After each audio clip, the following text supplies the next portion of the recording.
All right, recording in three, two, and one. You asked for it and you're gonna get it. We're gonna talk about this. Awesome. Welcome to episode 156 of Nerdery Murdery. Big 156. I'm Zig with your nerdery. I'm Jeffrey with your Murdery. Welcome to another week of the highs and lows, the up, the down, the good and the bad, the nerd and the murd. You're gonna have to excuse me. I got new glasses and they've got bifocals in them, so I'm getting very used to. Yeah, I'm you having, gotta point your nose. Yeah. yeah, I'm not used to having to look down to see certain things, and I may take them off before the time's up. I don't know. I don't know. It's Okay. just hard getting They used. look they look great. Well, they're hard getting used to. I mean, because I can see I didn't get progressive because my God, they're expensive. Oh, dude, I had progressive at one time. The lack of a line messed me up Really? because I didn't know where to look. Hmm. Like, and then Well, there was that there is a transition line that if you look, which basically hits me right on the eye, if you hit it hmm. right there, it's hard to see. Well, I So, like the look of the progressive, but they were like $1,100. oh God, I'm like, yeah, no. no, So I've got the bifocals with the lines, and it's just sometimes that line gets right in my vision. It yeah, distorts things a bit, so I'm trying to get used to it. yeah. So forgive me if I'm messing with them and pulling them on and off. You're good, man. Yeah, like I said, Uh, point your nose at where you need to. It's what I've done for yeah, the I last know. 4 or 5 years. Yeah, I'm still getting used to them because when I look down, I actually have to physically look down just Yeah. instead of just invert my eyes. Well, Um, what's crazy, fans, you may not know this. Jeffrey wore glasses up until he was 30. uh, that may be close. I mean, I don't remember how long ago I got LASIK. It's been a very long time since, And he got LASIK, and then he didn't wear glasses for a long time. yeah, I think I got LASIK 20 years ago. Yeah, At least that. I don't know. That was I don't know. yeah, But yeah, but just got to a point where gotta wear them now again, yep. every now and then. I mean, I can see without them. It's sometimes a struggle, but it's not too terribly bad. I'm trying to wear them as much as possible to get used to these. So that They is look great. thanks. And it's hot. Salty. It It's is hot. hot. It's hot. It's hot up here. I can't imagine it being not any cooler down there. Heat index yesterday was 114. Oh my God. Today they're saying it could be as much as 119. Oh my God. And you're not that far from the ocean, so it's humid too. Oh, it's insanely humid. It's It's it's it's it's insanely humid. We usually on a Saturday and a Sunday we'll play 18 holes of golf each day, and we got through nine, and we're like, no, we're done. going home. Yeah, you may have to play later in the evening. Well, it's still hot then. Oh, Realize it's still hot then. I don't know. We're gonna play tomorrow at like 9:30 in the morning, so oh, early in the morning. Okay. try that, and we'll probably play this afternoon, but I doubt we'll get more than about nine in. Um, so yeah, the heat is just brutal down here, brutal. Wow. So anyway, with that, I'll let you take over on this super fun nerdery side of the house. This is a this is a fan asked for episode. Uh, I don't know if everybody remembers we did Laugh Out Loud movies and we've done Laugh Out Loud series. There's some other people who are like, "Hey, there's some movies that you guys didn't include." So we got a few people that asked for these, so we're gonna talk about them today. Uh, the first one is Trading Places, and yeah, this one's pretty funny. This is a Yeah, laugh out louder. yeah, I've seen this one many times. It's a good movie. I didn't think about it. I mean, like it doesn't hit my top 10, but No, I've already given that list. But yeah, I do agree that this is a laugh out loud movie. It's a funny definitely a laugh movie. out louder. Yeah. One of Eddie Murphy's earliest. Yes. It was like 48 hours, this, and then Beverly Hills Cop. Oh, and Do 48 hours first? yeah, 48 hours. He did in like 82. That was like his first thing. I didn't know that. I didn't know that was his Yeah. debut. And he did that I movie thought with this one Dudley. was. And then he did that movie with Dudley Moore about the designing of the tank. And then he was the guy in the tank three That years wasn't. later. I didn't like that movie. Oh, I liked the movie. It wasn't great. it just I don't think it was terrible, but it wasn't, Want to see a I better can't remember the movie? name of the movie. Want to see a better movie about tanks? See the Pentagon Wars. Pentagon. Oh my God, the Pentagon Wars is hysterical, and it's true. Yes.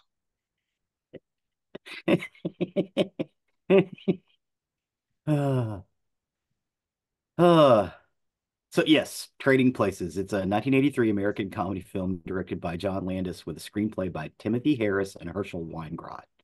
It stars Dan Aykroyd, Eddie Murphy, Ralph Bellamy, Don Amici, Denholm Elliott, and Jamie Lee Curtis.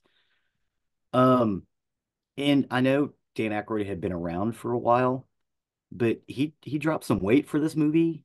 And I don't know what he did, but he looked so young in this film. I don't He looks younger in this film than he did in a film he did before this, if that makes sense. It may have just been the way he, dressed and spoke. And the film tells the story of an upper class commodities broker, Dan Aykroyd, and a poor street hustler, Eddie Murphy, whose lives cross when they are unwittingly made the subject of an elaborate bet to test how each man will perform when their life circumstances are swapped. Um, Harris conceived the outline for Trading Places in the early 1980s after meeting two wealthy brothers who were engaged in an ongoing rivalry with each other. He and his writing partner, Weingrab, developed the idea as a project to star Richard Pryor and Gene Wilder. Ooh, ooh, I kind of want to see that now. Best Defense was the name of that movie. Best Defense. Thank you.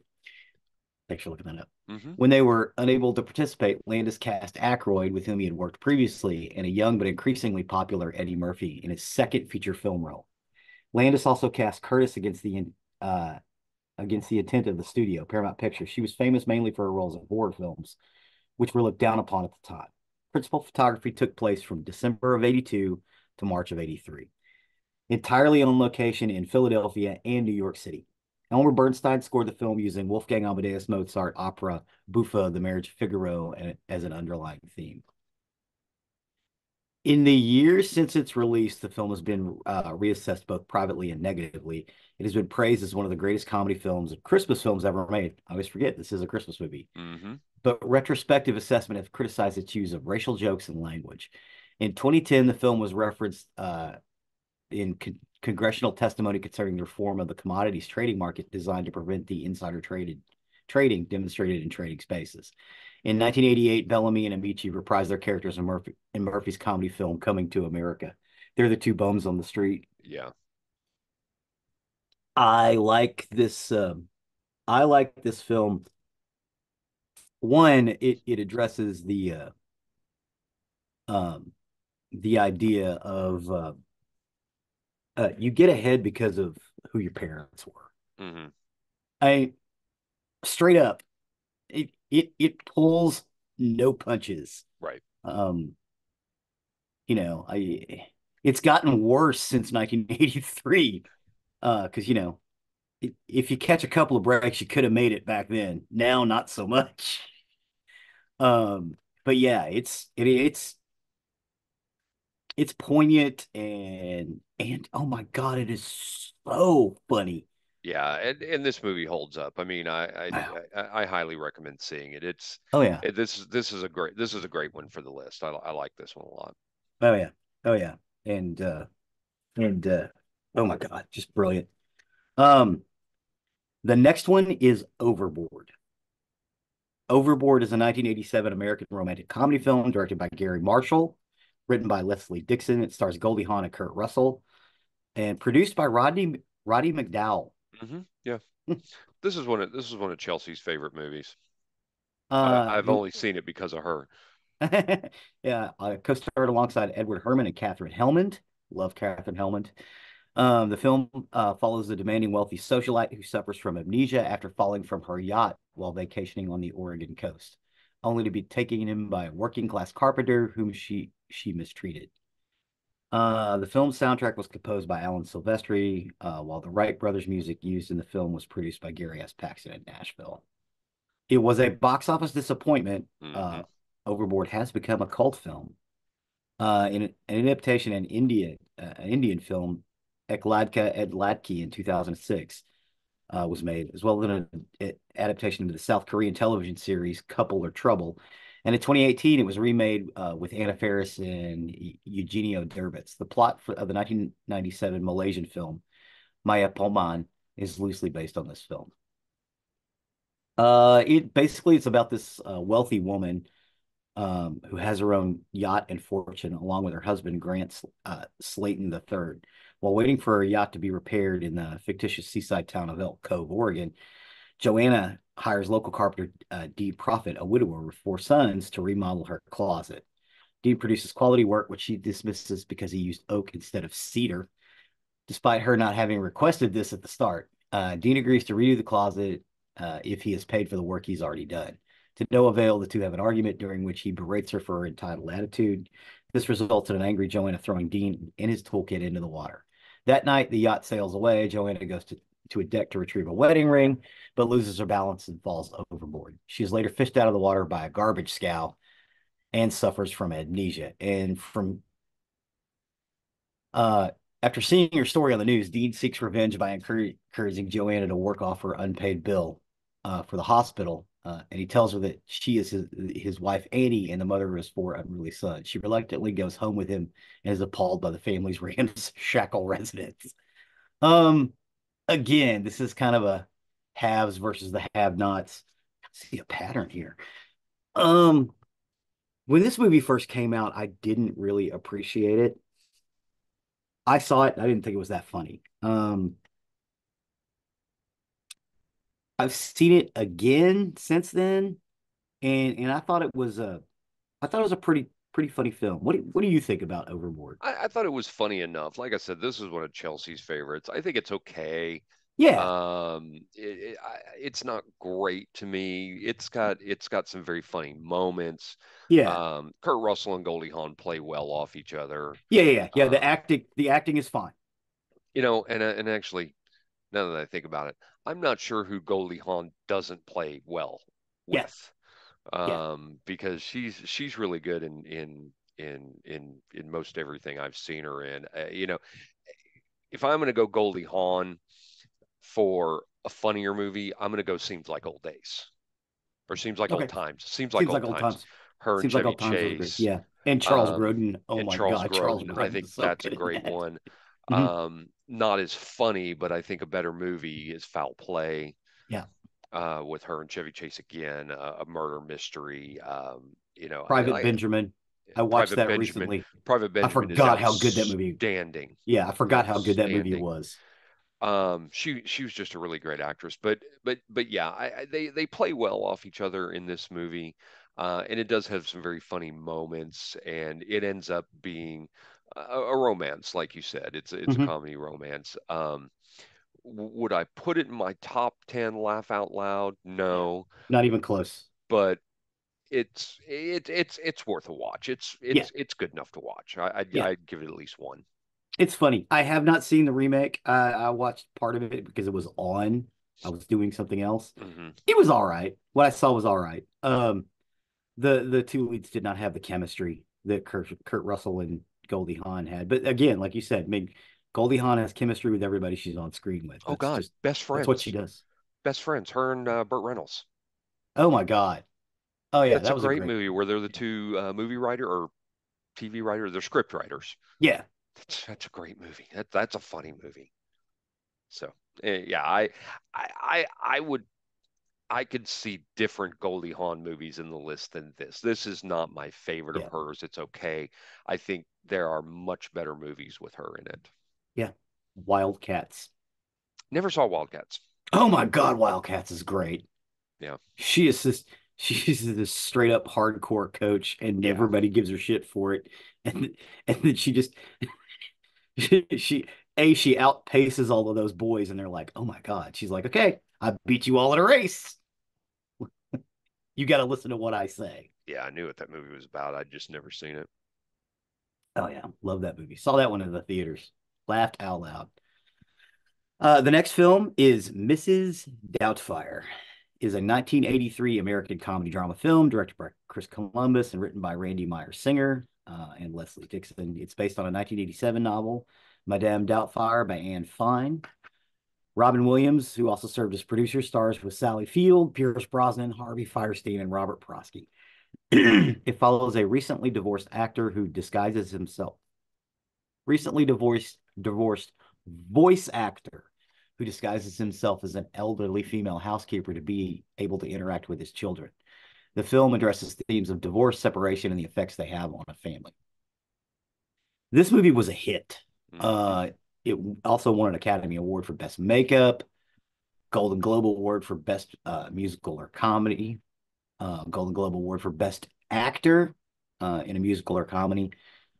It grossed 441.3 million on a $25 million budget, making it the highest grossing film of 1993. It was placed 67th in American Film Institute's AFI's 100 Years of 100 Laughs. Um, but basically, it talks about a freelance voice actor living in San Francisco.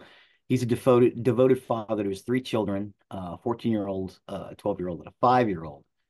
Uh, but his wife is a work-obsessed interior designer, considers him immature and unreliable. One day, Daniel quits his job following a disagreement over a morally questionable script and returns home to throw a chaotic birthday party for Chris despite Miranda's objections due to Chris's bad report card. The aggravated Miranda to the point where she files for divorce. In their first custody hearing, the court grants sole custody of the children to Miranda. And Daniel, having visitation rights every Saturday due to his unemployment and homelessness status, shares custody is contingent on whether Daniel finds a steady job and a suitable residency within 3 months. In order to rebuild his life, Daniel secures himself an apartment and a new job as a shipping clerk, but learns that Miranda is seeking a housekeeper. Daniel secretly alters her classified ad form, then calls Miranda while using his voice acting skills to pose as a series of undesirable applicants. Daniel finally calls in as Mrs. Euphigenie Doubtfire, an elderly British nanny with strong credentials. Miranda is impressed and invites Mrs. Doubtfire for an interview. Daniel asks his brother Frank, a makeup artist, and Frank's domestic partner Jack to create a Mrs. Doubtfire costume, and he wears it every day and becomes their nanny. This is not anywhere close to my list. I didn't think this movie was that funny. And I don't either. It's got some very funny moments. Yes, it does. Um, Harvey it's Firestein is fucking hysterical in this yeah. film. Um, this is more of a feel-good movie Yes. than a laugh out loud movie. It's not bad by any means. No. Mrs. Doubtfire is very good. Robin Yeah, the Williams makeup's is incredible. yeah, Robin Williams is great in it. Sally Field is great in Yeah. it. Pierce Brosnan. Yep. Um, The kids were great. yes, they all are, but it just it doesn't have as many laugh out loud moments as I would like to put in a list like this. Yeah. The Um, only one I could think of off the top of my head is it was a drive-by fruiting. um, or when his fake boobs catch on fire. Yeah. Yeah. Um, Or when he's having the drink with the guy and he's trying to sell the idea and he's in costume and then he's out of costume and at one point he's half in costume and that's when he sells the guy the idea of making a Mrs. Doubtfire show. yeah, That was pretty funny, but yeah, other than yeah, that, not there so there much. are there are some definite funny moments in this, and Yeah. like I said, it's a good movie. So don't take what we're saying as it's not a good Yes, movie because it is a very good movie it and is. definitely well worth a watch. But if you're looking for one that's going to make you laugh out loud throughout the whole movie, which is kind of the point of what we're talking about, um, I just wouldn't have that one in the No, list no, no, in the no. list. Nope. Me either. This is not a doubt. I like it just fine, but again, it's not my necessarily my cup of tea. I think well they build it as a comedy, and I think that was the problem. You're right. This is a family movie. Yeah, That's what this is. This is a family yeah, movie. This is not a comedy. definite family movie. Yeah. But again, yeah, when we view it from that lens, yeah, the movie's just fine. It's great. Yeah. The next one is My Cousin Vinny. Um, I think this movie is hysterical. Um, it's a 1992 American comedy film directed by Jonathan Lynn, written by Dale Launer, sorry, and produced by Launer and Paul Schiff. It stars Joe Pesci, Ralph Macchio, Marissa Tomei, Michael Whitfield, Lane Smith, Bruce McGill, and is the final film appearance of Fred Gwynn. The film is distributed by 20th Century Fox and released on March 13th of 1992. Um, this movie did quite well. Um, and Marissa Tomei got an Oscar for this film. Correct. Um, I can see why. She was great. Um, Macchio and Whitfield play William Gambini and Stanley Rothstein, two young New Yorkers who were arrested in Alabama and put on trial for a murder they did not commit. But they were unable to afford a lawyer, and they're defended by Gambino's cousin Vinny Gambini, newly admitted to the bar, who arrives with his fiancee Mona Lisa Vito, Marissa Tomei. And the clash between the brash Italian American New Yorkers and the more reserved Southern townspeople provides much of the film's humor. The principal location of filming was Monticello, Georgia. Georgia. Um, Everybody underestimates this dude, um, Vinny. Everybody, including one of his clients. Um, and my God, Ralph Macchio playing, like an early 20 something kid. He was like 35 when he did this movie. He still looked like a baby. Um,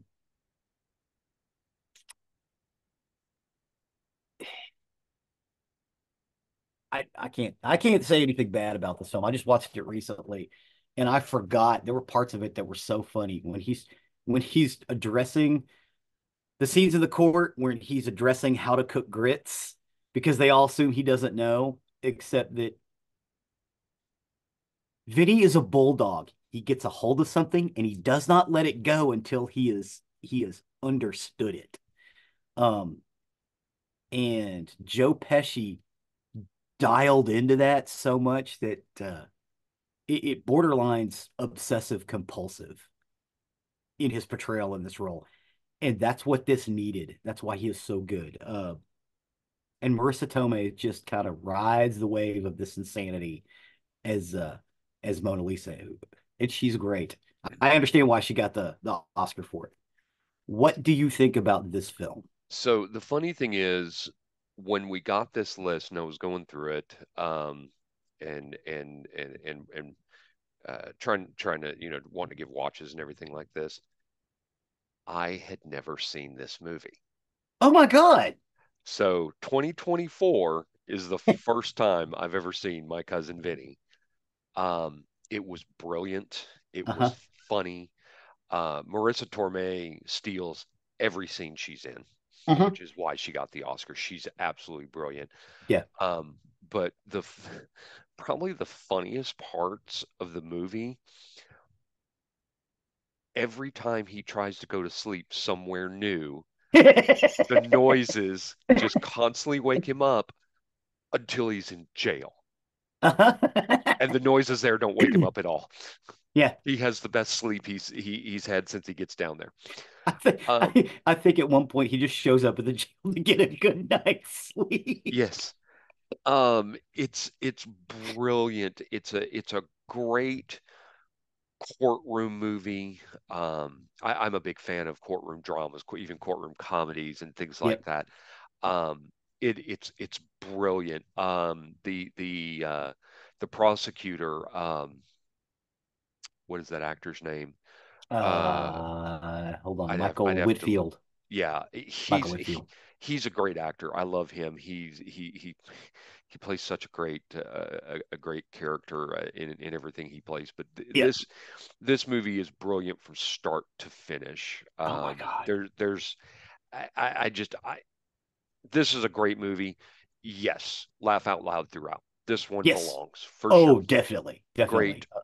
I can't believe you hadn't seen My Cousin I Vinny had yet. not, and I regret that I'd never seen Oh it my because it's God. So brilliant. for all this time, when I look at you and go, what the hell is a Ute? You didn't understand what I was Oh saying. yeah, I did. I knew Okay. that scene's famous. Yeah.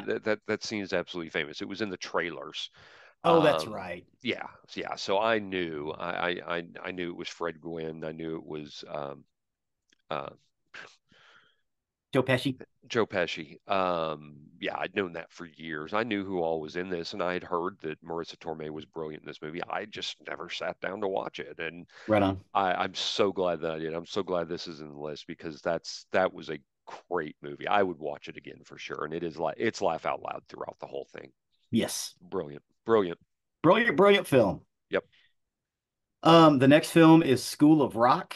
It is a 2003 comedy film directed by Richard Linklater, produced by Scott Rudin, and written by Mike White. The film stars Jack Black, Joan Cusack, Mike White, and Sarah Silverman. Black plays struggling rock guitarist Dewey Finn, who is fired from his band and subsequently poses as a substitute teacher at a prestigious prep school. After witnessing the musical talent of the students, Dewey forms a band of fourth graders to attempt to win the upcoming Battle of the Bands and uses winnings to pay his rent. School of Rock was released on October 3rd, 2003 by Paramount Pictures. It grossed 131 million worldwide on a $35 million budget. The film received positive reviews from critics who praised for Black with praises for Black's performance and humor. It was the highest grossing music themed comedy of all time until the release of Pitch Perfect 2 in 2015. A stage musical adaptation opened on Broadway in December 2015, and a television adaptation aired for 3 seasons on Nickelodeon from March 2016 to April 2018. Um, so yeah, here's the thing about this movie. If we were going to do a Richard Linklater film that was laugh out loud funny starring Jack Black, I would have picked Bernie. Don't know that one. Uh, Also based on a true story. This is actually there was a guy who started a musical school for gifted kids just to get them out and doing something other than studying. No, I'm sorry. If we're gonna put out a laugh out loud Jack Black movie, Tropic Thunder. Yeah, Tropic Thunder. Tropic Thunder. I could put that one this list. School of Rock. Not only did I not find it funny, I mean, I was, if I remember right, because I had texted you, I think I was like Hmm. 45 or maybe 60 minutes in, and Hmm. I hadn't laughed yet. Yeah. Um, I didn't find hardly any laugh, eh, not laughed out loud, but hardly any laughs in this at all.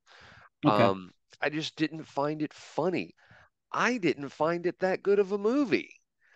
I like the movie I okay. struggled to get through it. I was Yeah. bored. I was I like bored with this movie. yeah, I like the movie okay. Uh I've seen it like twice. That's it. I mean, it's okay. Bernie, I've seen 10 times. Richard Linklater made this movie about this guy from East Texas. Uh, Matthew McConaughey's mama is in Bernie. That's how Texas this movie is. It's all East Texas people. And Bernie is incredible. It's about a mortuary guy um, who makes friends with the evilest woman in town, and he ends up killing her and hiding her body and spending all her money. Um, and, and he gets caught, and no one wants to put him in jail because she was evil and she deserved it. All in Carthage, Texas, in the '80s. Oh my God, it's hysterical. Well, and Joan Cusack is wasted in this movie. Yeah, I don't think she was good in this. I like Joan Cusack as an actress. I I like mean, everything she's ever done. Yeah.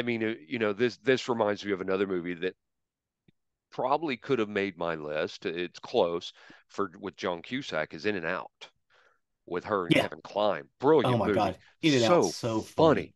So hysterically So funny. funny. You want to see Joan Cusack at some of her best, In and Out. In and Out, yeah. In and Out is great. I just, you know, I think part of this is I'm not a huge Jack Black fan. Hmm. I think Jack Black reminds me a lot of Adam Sandler in that he can go over the top Yes. and the comedy doesn't get funny when he goes over the top. Some of his Tropic Thunder was a great role for him. Because the over the top was perfect for that role, and Hmm. I think he was great. Oh, the Um, one where he's the luchador. God, I can't remember the name of the movie. He was Nacho great in that. Libre. Yeah, Nacho Libre. Loved him Uh, in that. That didn't look like anything I'd like. Oh my God. Yeah, but it's the point where his over the top fits the character. Shallow Hal is a good example of Yeah. where he can act and not be over the top. Yeah. That's a good movie and it's Dude, funny. that Christmas movie he made, which I don't think anybody saw with Kate Winslet, that was he was really good in that. He was just a dude. He was just a Christmas movie with Kate Winslet. yeah, where they God, what was the name of that movie? I'm looking. I I don't think anybody saw it.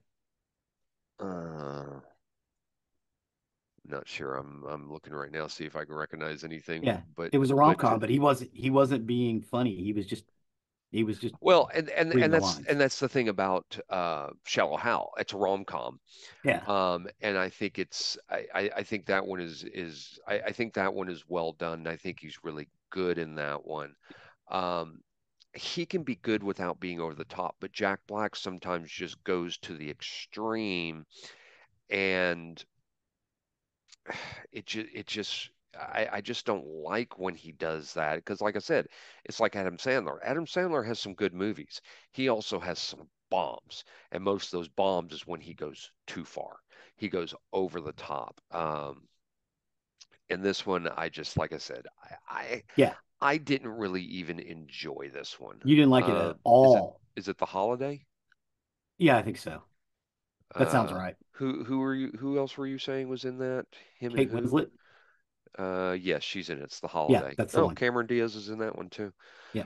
Um, but yeah, I just I hate this for our fans that put it in here, but I just did not even enjoy this Yeah. movie. I just really Nope. didn't. No, like I said, I did not enjoy it, but as far as a laugh out loud movie with Richard Linklater, Jack Black, I would have went with Bernie. And if Yeah. you've never seen Bernie, sit down and watch Bernie. It's Oh, great. Bernie's the Politico flick. What? Him and Will Ferrell? No, no, no, no, no. It's about a murder. I thought Bernie was the one. Bernie Tiede is the name of the person. He's in prison right now. Yeah. I'm looking It's because it is it, it is definitely it's a labor of love uh for Richard Linklater. what was the one that he was in that was kind of like political opponents against each other? I'm looking through Jack Black. Um, because there was one, and I didn't see it, but I thought that's what you were talking about. Damn it, my keyboard didn't type. Um, uh, uh, I'll find it while you talk about this, I'm sure. Um, but yeah, this one it's just like I said, I hate to be this way about something that a fan submitted, but this one I just didn't enjoy. I Well, I just mean, really we didn't. told them we pick them apart. Yeah, that's true. I mean, Yeah, give our own yeah, our own thoughts yeah. on it, but yeah, it's just Yeah, if you like School of Rock, you will love Bernie, and you will look at it next to School of Rock and go, yeah, this movie is way funnier. And again, I don't. School of Rock was more of a feel good movie than a comedy, than an open hmm comedy. hmm Um, Music was all right. It was all right. It's not my, not necessarily my cup of tea. I can't find the movie I'm Excuse thinking me. of. Um, the next film is French Kiss. I've been quoting this movie since the mid 90s. This was like one of those movies that we all watched over and over again in the mid 90s. You remember that? hmm It is a 1995 romantic comedy film directed by Lawrence Kasdan, starring Meg Ryan and Kevin Kline, written by Adam Brooks. The film is about a woman who flies to France to confront her straying fiance and gets into trouble when the charming crook seated next to her uses her to smuggle a stolen diamond necklace. French Kiss was filmed on location in Paris, the Provence-Alpes-Côte d'Azur region of southeastern France, and Cannes. The film was released in the United States on May 5th, 1995, and received mixed reviews. The film was a success and went on to earn a total worldwide gross of $101 million, almost 102. A Hindi remake of the film named Prior to Hona Hai Thai was released on July 24th, 1998. And the 2004 Malayalam comedy film Vitam was also based on French Kiss. It was the last movie to be shot by cinematographer Owen Roisman before his death in 2023.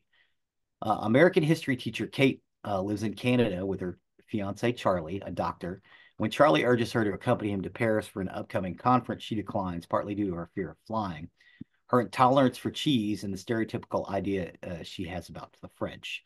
Days later, Charlie calls Kate saying he has fallen in love with Frenchwoman Juliette and will not be returning. Determined to win him back, Kate boards a flight to Paris and is seated next to Frenchman Luc Tessier, whom she instantly dislikes. Unknown to Kate, Luke is smuggling a vine cutting and a stolen diamond necklace into France, hoping to use both to start his own vineyard. To tolerate Luke long enough to arrive in Paris, Kate gets drunk. Before deboarding, Luke sneaks the vine and the necklace into Kate's bag, knowing she will not be searched at customs. At the terminal, Luke is spotted by Inspector Jean-Paul Cardon, who searches his bag. Jean-Paul knows of Luke's vocation, but feels protective of him as Luke once saved his life. Meanwhile, Kate arrives at Charlie's hotel. Uh, while waiting in the lobby with thief Bob, Bob, this is his stuff. This is your stuff. I got it back from Bob. Who? Bob. Oh, Bob. We. I'm sorry. The way the French say Bob and the way we say Bob is different, and it's funny. It's one of those films. This movie is charming, and it's funny.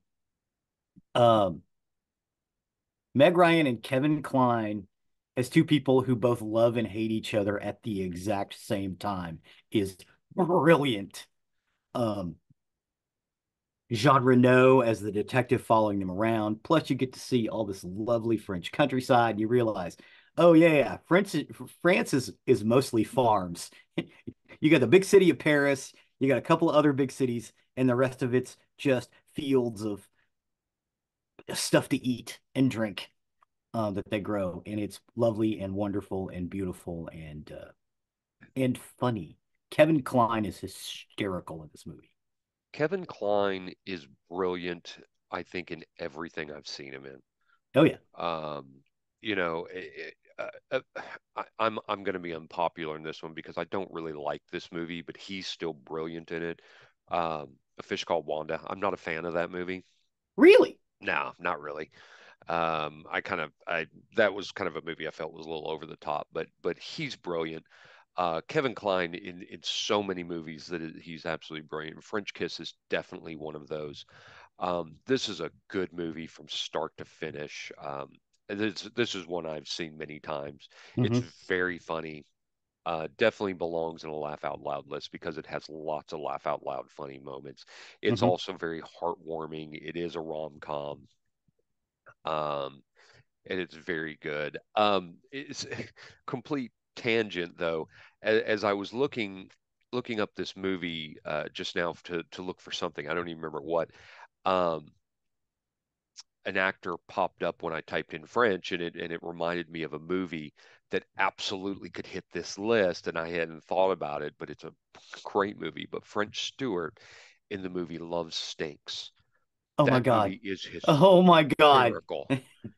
Oh my God, the scene Hysterical. the scene where he goes to bed and he's like, yeah, I had some cabbage rolls polished off with crab cakes. Yes. And Yes. he farts very loudly and goes, Olay! That movie is hysterical. And I hadn't thought about that one in a while. I need to see if I can find that one somewhere because I need to watch that one Oh again. my So, God. Love so Stinks was sorry. so funny. So No, sorry. no, no, Side no. tangent on that because No, no, no. that's That's a what we were brilliant. gonna do. Yeah, we were gonna do. I think we even said, hey, we'll even give you recommendations if we think this movie's terrible. Yeah. Love Stinks, one of those films. Yeah. Love Stinks is great. Looks like that's free on Freevee. So yay, I Yeah, can probably get Love that on Stinks is Amazon Prime. nice. But French Kiss is great. This was a great recommendation for this list because it is laugh out loud funny. Yes. It doesn't hit my top 10 because I think there are No. funnier movies, but this is a great movie. Yeah. The next one is Princess Bride. Princess Bride, S. Morgenstern's classic tale of true love and high adventure, the good parts version, is a 1973 fantasy romance novel by American writer William Goldman. The book combines elements of comedy, adventure, fantasy, drama, romance, and a fairy tale. It is presented as an abridgment of a longer work by the fictional S. Merton and Goldman's commentary aside asides are constant throughout. It was originally published in the United States by Harcourt Brace and then later by Random House, while in the United Kingdom it was later published by Bloomsbury. The book was adapted into a 1987 feature film directed by Rob Reiner, starring Robin Wright and Cary Elwes. William Goldman said, I've got more responses of the Princess Bride than on everything else I've done put together. All kinds of strange outpouring letters. Something in the Princess Bride affects people. When the original edition failed to sell well, author-editor Spider Robinson convinced Goldman to let him excerpt the novel, namely the duel scene in an anthology, The Best of All Possible Worlds.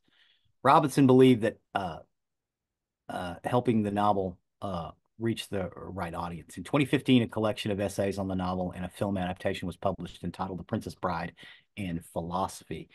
So basically, this dude wrote this book in 1973, which is the story of a little boy getting read these bedtime stories, and as a grown-up finding the novel and realizing the bedtime stories he was told as a kid were a small part of this very political, nightmarish novel, and all he knew was the fairy stories. And his coming to terms with sometimes your memory of childhood, sometimes your memory of childhood is only a small piece of the whole narrative, which is what that novel is about. In 1987, Rob Reiner made a film of just the fairy tale because he thought the fairy tale was worth mentioning. He did put the boy and his grandfather in there, but only as a framing device. But what's weird, if you watch that movie, and there are a lot of people who have, if you notice, the grandfather is only reading a small section of that book. Mm-hmm. Um, it's only opened basically right in the middle. He's not reading any other part of that book. He's only reading the fairy story. So it kind of goes into the novel. But since most people didn't read it because it didn't sell that well, one of the copies was bought by Rob Reiner, and he spent 10 years making this movie. The movie is a fantasy adventure comedy film. It stars Cary Elwes, Robin Wright, Mandy Patinkin, Chris Sarandon, Wallace Shawn, Andre the Giant, and Christopher Guest. And it was an adaptation of this novel.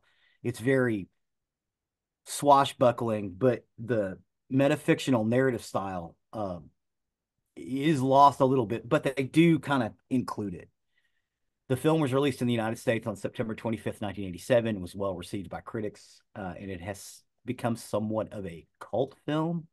And it has been listed in the Library of Congress for preservation in the United States, National Film Registry, as being culturally, historically, and aesthetically significant. It's basically a tale about Buttercup, a young woman living on a farm in a fictional kingdom of Florin. And the farmhand who falls in love with her and leaves to seek his fortune, she finds out he's been killed, and then she's courted by the prince and is about to become the princess or the princess bride. And Wesley shows up as a swashbuckling pirate. Prince Rugen actually wants to go to war with the country next to them, so he has some guys kidnap the princess, and Wesley has to go and save her. And then, keep saving her. Although she's pretty tough herself. There are so many lines in this movie that are infinitely quotable. Um, Hello, my name is Inigo Montoya. You killed my father. Prepare to die. Mm-hmm. It's on shirts with the little "Hello, my name is." Um, there are parts of this movie that are laugh out loud funny, but I wouldn't necessarily put it in a laugh out loud funny list. Having said that, this is one of my favorite films. And it's one of my favorite too. I've seen this one tons and tons and tons of times. I think there are some very good laugh out loud moments in here. Yes. Not throughout the whole movie because No. it is a fairy tale and it's a very, very good movie. Definitely see this movie if you've never seen it. If you're Yeah. looking for a laugh out loud movie, not as much. No. So again, we're not don't take us the wrong way that we're saying it's a bad movie because it's not. It's a brilliant movie. Hmm. Um, and it's definitely worth a watch. Carrie Yules, is it Yules? Yules Elwes. Elwes, whatever, Oh, however maybe it it is is. Yules. Yules. I've always said Elwes. I think it's Carrie Yules. But anyway, Oh, in which case I've been pronouncing his name long or wrong for years. I'm sorry, Carrie. he's another actor who's brilliant in everything I've seen him in. Hmm. Even Saw. Yeah. I thought he was brilliant in Saw, but Princess Bride, and I mentioned it earlier, the Pentagon Wars, because he's in the Pentagon Wars and he's brilliant in that. Hmm. He is a phenomenal actor. He's really, really good, Yeah. and this is probably him at his best. Oh yeah. I think his absolute best. Give this movie a watch if you're looking for a really, really good movie. If you're going out there looking for a laugh out loud movie to just laugh hysterically, not going to be one of those. Yeah. You'll get some of it. Yes. No more rhymes than I mean it. Anybody want a peanut? I can do that all day. Oh, did I lose you? No, I'm here. No, okay. Sorry. Yeah, I can do that all day. But yeah. This is not a laugh out loud movie directed at the Criterion. Let's see. The next film is Waiting. Waiting is a 2005 American independent black comedy film written and directed by Rob McKittrick in his directorial debut, starring Ryan Reynolds, Anna Faris, and Justin Long. McKittrick wrote the screenplay while working as a waiter. No shit. Yeah, it's obvious. Specifically at a chain restaurant because these, It's a Bennigan's. yeah, it The, is. It was a Bennigan's yeah, I mean that's not the name. I think it's Shenanigans, shenanigans. Yeah, but it they filmed it inside of Bennigan's. I could yeah. tell. I worked as a waiter at Bennigan's. The script was initially sold in a film deal with Artisan Entertainment, but was released by Lionsgate Entertainment, which purchased Artisan in 2003. Producer Chris Moore and Jeff Bayless on Live Planet's Project Greenlight fame also took notice of the project and assisted. The film made over 6 million, more than twice the budget of the film on its opening weekend. The film takes place during a single day at Shenanigans, a franchise restaurant. Dean, who had been working there for 4 years, learns that his mother that a schoolmate recently graduated from college and has secured a high-paying job as an electrical engineer.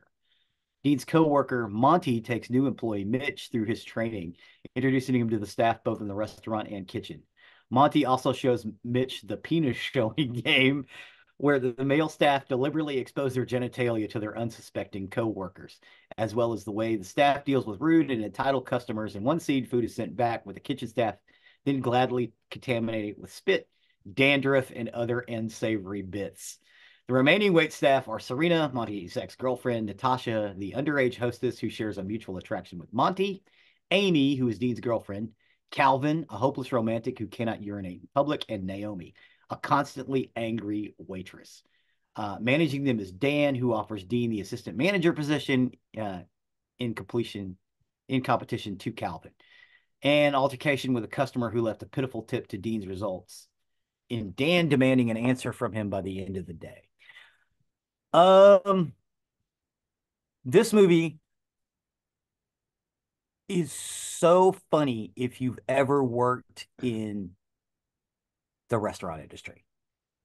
I don't know if this movie is as funny from someone outside because I've never spoken to anybody who hadn't worked in food services. Yeah, I'd be really curious on that as well, and I've thought that many times. It's especially funny for me because I worked out of Bennigan's, Yeah. and it's just like that. And I tell people when I talk about this movie, I say it all the time. Every single thing, Mm-hmm. and I mean every single thing that Oh, yeah. happens in this movie happened in a restaurant. Yep. None of it's fake. None of No, it is exaggerated by no, it's any not. means. No. As a matter of Um, fact, I would say in some cases it's a little toned down. yeah. It, it, I was really upset at myself that I didn't think of waiting when I thought about top 10 laugh out loud movies Yeah. because this one is from start to finish another one that is laugh out loud. Yes. Um, I waiting would is say, so okay, great. so this one, we know that it's laugh out loud if you've ever worked in food services, Yeah, right? exactly. Yeah, put that point on. And I would love to know because I love that you said that. I would love to know from somebody who has never worked in the restaurant industry if this movie is as funny. Hmm. Um, I think it is. I Yeah. think it's brilliant. I think it's hysterical. I love this movie. I have seen this one many times. Um, Forewarning, the sequel, not as good. No, Um, it's I not unfunny. it's not unfunny, but it's nowhere near as good. Nope. So, I don't necessarily recommend going on to the sequel, but definitely waiting. The first one is just is great. I'm glad that this one was brought up to us Hmm. because I love it. I love it. The person that recommended this to us, uh, did they work in food services? I don't remember if he did or not. I I will hear from him when this episode comes out. Maybe a I while. I I'm guarantee it. curious because he may be our case study. Yeah, I don't know if he did. Well, he and I both worked in fast food. Yeah, Um, yeah. That he's gonna fast food's gonna have a similar response to it. You know yes, what I mean? yes, and Yep. some of the hijinks from there happened at the fast food place we were at too. Yes. So yeah, so I don't know if he worked in a full service restaurant, but he and I Mhm. did work at a fast food place, I never worked as a waiter front of the house in a chain restaurant. and I I did. worked as a waiter front of the house in a mom and pop restaurant, Yeah. and I worked back of the house in hotels and other Yeah, restaurants. But and let's make that point. It's very, very different it is very different. the waiting or working in a mom and pop or singular location than a big chain. Hmm. The big chain is where a lot of this comedy comes from Yes.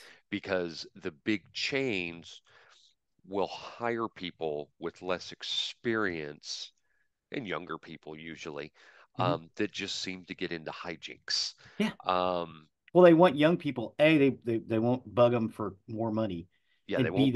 they look nice. They look nice and young, and that's what they want to attract. Right. And when you go out to eat, if you go out to eat in a chain restaurant, and I mean, I'm talking a big chain, Yeah. do not, whatever you do, send your food back. Just don't. I Suffer through it. cannot stress Suffer this through it enough. Never, ever, ever send your food back. in a If it chain, in a sucks, chain, in yeah, a in a chain chain. restaurant. Just If you go to a singular location or an upscale location, something's wrong. Yeah, send it back. yeah, yeah, Chain of course. restaurant, a Chili's, an Applebee's, and sorry, I'm throwing them out there, but things like Yeah. that, do not. You've got people in the back that do not care enough Mm-mm. to really make it right and will generally fuck with your food. It's Yeah. happened time and time and time again. Sometimes they're looking forward to it. Yes. Um, so, and that's kind of what comes into play in this movie as well, is someone who sends their food back and the things that can happen to a food. I'm not trying to put down these major restaurants because I don't want them to come down on me and send their lawyers and everything like that, but I'm Yeah. sorry, this is what it is.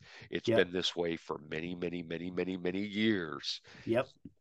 In a chain restaurant, you just don't have the people that really give as much a shit. Yeah, it's not like a mom and pop. Mom and pop, they kind of give a shit. Everybody wants to see that business succeed. People at the back of the house of the chain restaurant do not give a shit and are actively waiting to screw with somebody. Yeah, and I don't know. Yeah, and it may be the money. It may be the money. And the local ones, maybe they get paid better. I Yeah. don't know. I don't know why it is, but but I'm not singular in this mentality and what I'm Nope. saying. There are other people who have worked in chains that will tell you the exact same things we're telling you. Yes. This is no secret that's out there that I'm spilling to the world. It's Oh just God, no. Everybody knows it. so.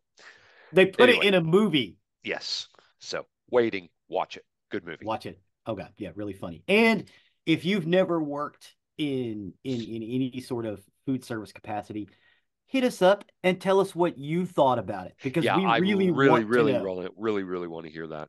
Yeah. Um, Complete side tangent again, which I think is very funny. Uh, Ryan Reynolds is in this. Hmm. Ryan Reynolds plays Deadpool, of course, and I love Deadpool. Hmm. Um, I yesterday golfing, I hit a ball into the water, and I went out to I got my retriever stick to go retrieve it because I thought I saw my ball out there. Well, I didn't, but I saw like five others, and I'm a big whore for that. I will take found balls. I call Hmm. those we call those punishment balls, and I take those Hmm. out on holes where I'm worried about water or anything like that because Yeah. I don't want to lose my good ones. But anyway, so I pulled one out and it was a Callaway like I like. I like these particular Callaways that Are I you, use, are you but it there? was Video yeah, stop for a second. no, Okay. I'm here. Okay. Sorry. Um I like Callaways, the ones that I use. And anyway, so I pulled this out and it was Callaway. I'm like, oh, this I think this is one of my balls I lost, but it's not because I turned it over and it said Deadpool on it.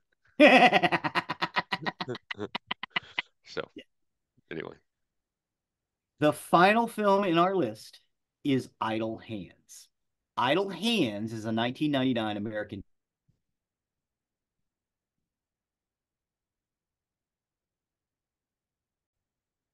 Fox. oh, there we go. I don't know. I don't know what happened. We went on pause for some reason. That was weird. Weird. That was weird. Idle Yes, hands. Sorry, idle Idle hands. Hands. Continue. Oh, it's because it's scared of idle hand. That's what it is. The Maybe. film's plot follows the life of an average lazy stoner teenager, Anton Tobias, whose hands become possessed and go on a killing spree, even after being cut off from his arms. The film title is based on the saying, idle hands are the devil's plaything, or the devil makes work for idle hands. The film received negative reviews from critics and boomed at the box office, grossing four or bombed at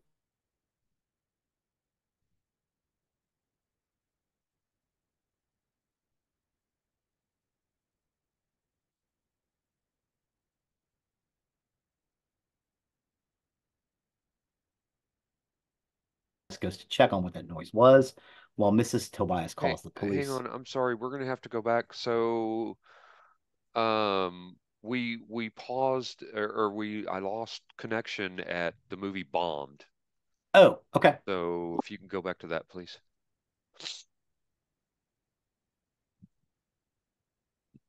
Uh, the movie bombed at the box office, grossing 4.2 million from an estimated $25 million budget. Despite this, it has since gained a cult following. Mr. and Mrs. Tobias are settling into bed when they notice a message on the ceiling and hear a noise from outside. Mrs. Tobias calls the police, but she gets dragged under the bed and killed. Um, their lazy stoner son, Anton, hasn't noticed their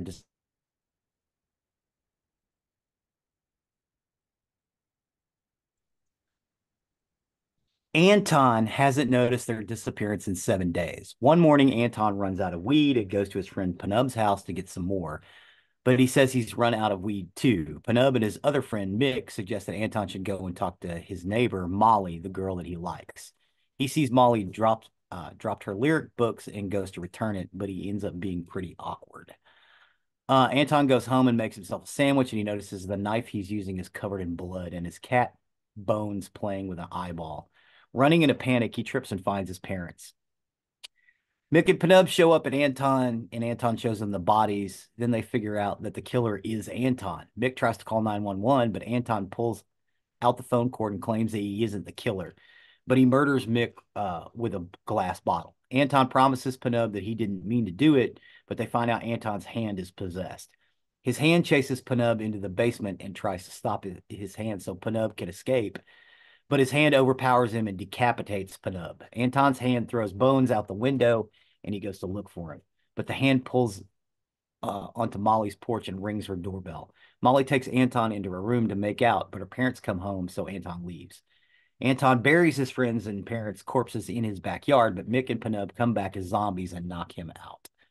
An elaborate swimming pool sequence utilizes a large pool model, wall of hands, and a hellhole visual. While initially planned as the film's final hand encounter, however, initial post-viewing tests suggested the ending didn't quite mesh with the overall intended tone of the film. A replacement shop class sequence with both comic and horror elements was subtitled, delaying the film's release for several months. The original swimming pool scene was mostly completed effects, can be watched on bonus features on the DVD. Um,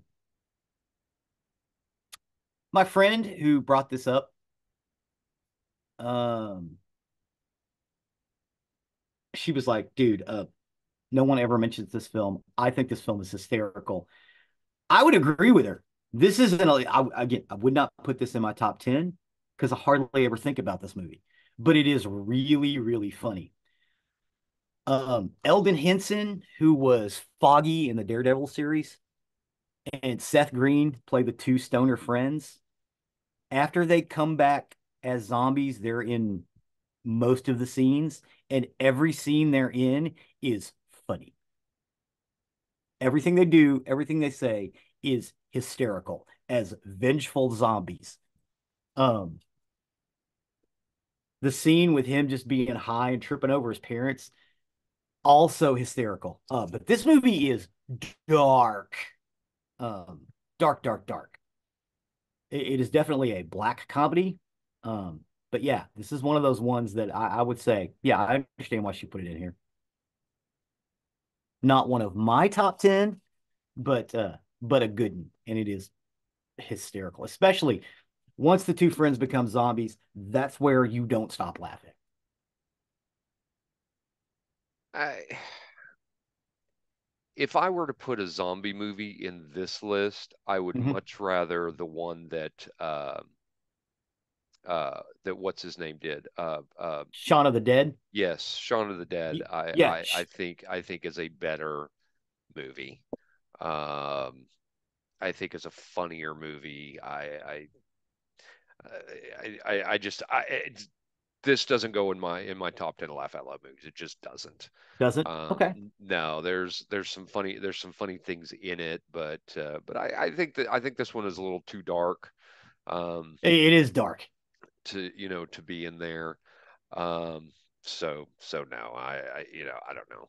I there are better laugh out loud movies I could come to. I mean, one that I could have put in the list that I think is probably just outside of my list is The Wedding Crashers. Okay. That's one that I laugh hysterically every time I see it. Old I'm a School, coxman, sir.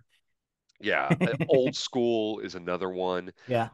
One that I see people say all the time that is a laugh out loud movie that I only recently watched, and not Hmm. only did I not think it was really funny, but I didn't think it was particularly good, was Trainwreck.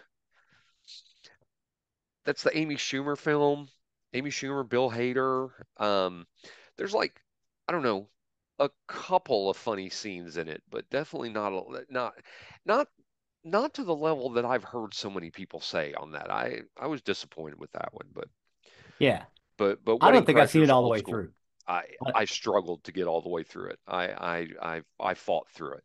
Well, I mean, I watched part of it, and I think the kids were in the house, and it was pretty raunchy. I'm like, I probably ought to show it. I turn this off with little kids in the house. I mean, the older kids, I don't care. They're Yeah. adults. Screw them. But yeah, and it's one of the things I just never picked it back up. So I can't say one way or the other about Trainwreck because I only saw like 10 minutes of it. Hmm. Interesting. Yep. But that is it for our fan curated list. I think we only had 9 in that one. I think we may start doing lists of 9 instead of 10 because I don't know. I don't want our episodes to run too long. I don't think we need to round it out at 9. I 10 think is fine. 10 is right. All right. Well, maybe Uh, we'll do another one of these. no, I mean I think they're fine. I just love that we had a fan curated list. Yeah. Um, I want to do more of those for music and things like that. You know, the things that we've done on our top 10 lists or genres that we've done. Definitely let us know things from those lists that you thought belonged. This was a great one. It was fun to go through. Like I said, most of them I liked. Um, but whether they were laugh out loud funny or not is a whole nother thing. But it's still a good list, and I appreciate the list from the fans.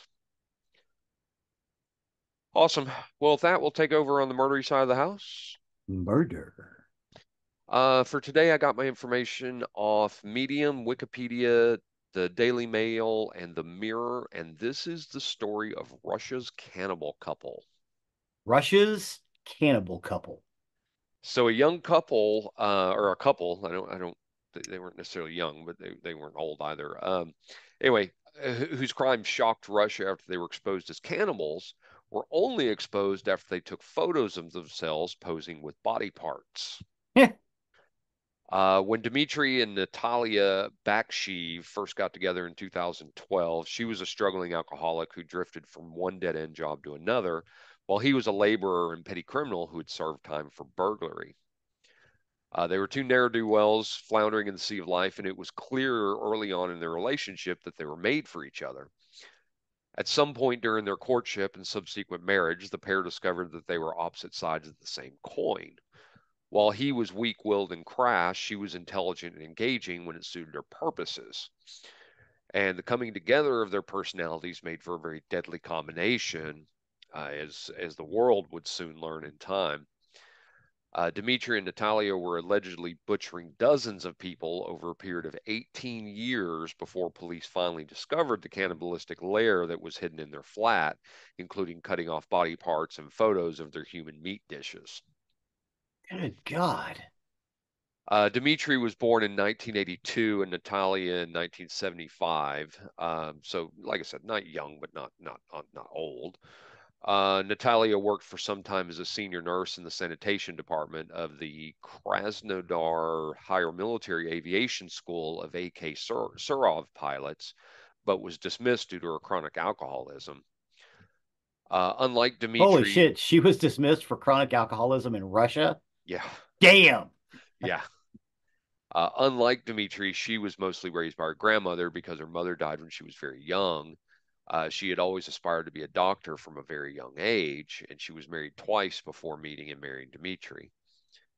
The two ended up moving to a hostel of a military school in Krasnodar, and neighbors described Natalia as a drunkard. Again, in Russia, as described her as a drunkard. Yeah. Damn. It was rumored that she mixed alcohol with drugs. Dmitri was placed in an orphanage by his mother shortly after birth, and he stayed there until he was adopted at age 3. At 15, Dmitri lost his adoptive mother due to cancer, but this isn't the only misfortune he would experience during that time. He got kicked out by his father, Vladimir, shortly after his mother's funeral, and he became homeless at the age of 15. Oh, dude. He had been tried for robbery and car theft, but all of his convictions had been extinguished.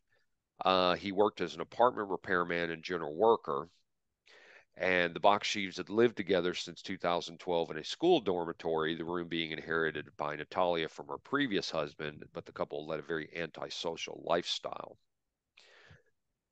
So the horror show that was the Bakshivs came to light in September of 2017 when a road crew in Krasnodar discovered a discarded cell phone lying in a ditch. Once they retrieved the device, they were surprised to find that it was still in working order, and out of curiosity, they began scrolling through the pictures. Rather than finding and identifying the rightful owner, the photos revealed evidence of cold-blooded murder. The men couldn't believe their eyes as they viewed a series of images that appeared to show a man's severed head with various human body parts stuffed into his gaping mouth, including a disembodied hand. There were Huh. also several pictures of a man gleefully posing with a woman's detached head. And then, when they thought it couldn't get any worse, they came upon a photo of a serving platter that held a bloody human head surrounded by citrus. Hmm.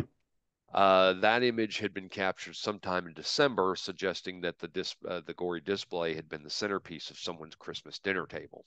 Yeah. They continued looking through the gallery, oddly. Each picture was more shocking than the last, and the men became convinced that what they were seeing was the work of a dangerously sick mind.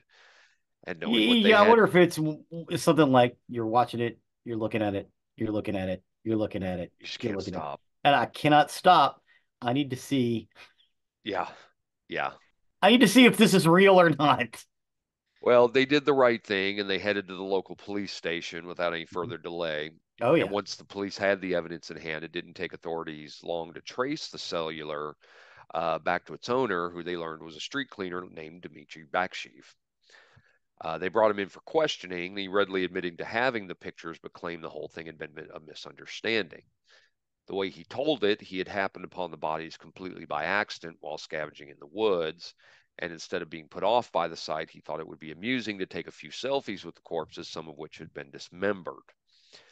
After viewing the images, he feared that others would get the wrong idea and threw the room over an embankment. So, this is his story. yeah. The officers didn't believe a word of his story and they arrested him. Realizing he wasn't going to be able to lie his way out of the situation, Dmitri changed his tune and confessed to killing all the victims who appeared in the photos. According to him, what they had found on the cell phone was just a small part of a much larger puzzle. He went on to say that he had murdered at least 30 people, and what's more, he hadn't worked alone. He named his accomplice in question as his wife Natalia, who he claimed had played a major role in both the slaying and disposing of the bodies afterwards. And police were happy to let him dig his own grave. They were, though, a bit surprised at how eager he was to throw his wife under the bus. Dmitri explained that he and Talia had chosen the majority of their victims at random. In most sites, they would arrange meetings with strangers on matchmaking websites.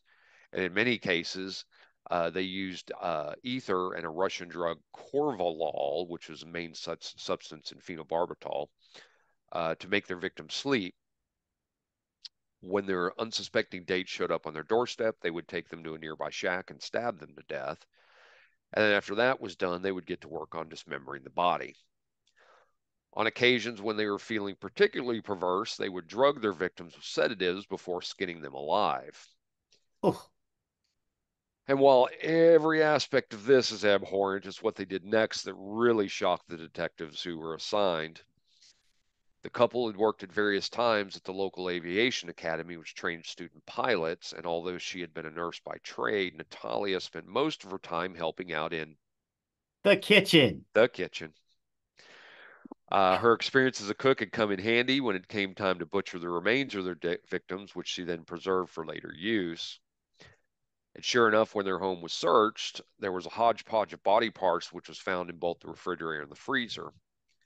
There were jars containing pickled human tissue that were also discovered in the cellar. And Dmitri, who at this point is turning into a font of information, told them that his wife would often add the remains to meat pies she would then sell to restaurants on commission. Mrs. Mickens. In an effort to build her business, she would hand out free samples on the street to entice passersby to purchase her homemade goodies. And over time, she became so confident in her abilities as a chef, she started sharing her concoctions with the cadets at the military academy where was employed part time. Jesus H. Christ. Later on, of course, they would be horrified to learn that the source of the meat in which they had been tricked into consuming.